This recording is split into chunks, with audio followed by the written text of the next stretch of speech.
na pamatukan ni Senator Judges Francis Kiko Pangilinan na ngayon hindi dapat striktong i-apply ang technical rules of evidence sa nagbatayan ng impeachment proceedings. Suno kay Pangilinan, mas mayo nga pasimple ang proseso, agud mas mapos nga masulod ang publiko o kuana masulod sa publiko ang proceedings. Suno siya kung mangin masyado ka technical, ang diskusyon mahimo man nga hindi magpresentar sa at haga importante nga punto kang mabudayan ang mga pumuloy ang maintindihan ng kamatuoran. Yari blakag pamatenta nangin kabahinsang payag ni Senator Judge Francis Kiko Pangilinan.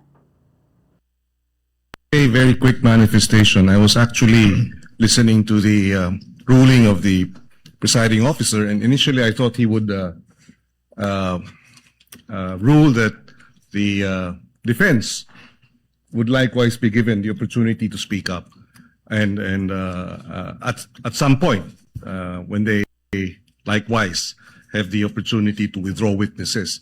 I would like to think, Mr. Presiding Officer, that would have been the better approach, because this is an impeachment court. This is not. We are not bound by technical rules, unlike court proceedings where lawyers are familiar and would really want, to make it as orderly and as technical as possible. But again, I will yield to the ruling of the chair, but just a reminder to everyone that technical rules of evidence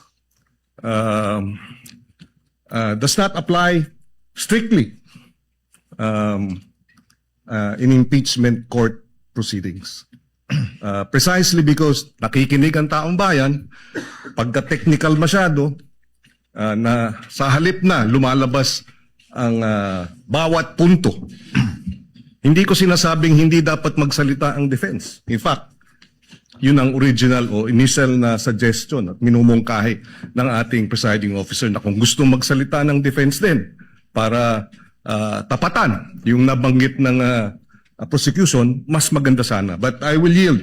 I just wanted that manifested, and I will yield to the ruling of the chair. We Maraming thank the good judge.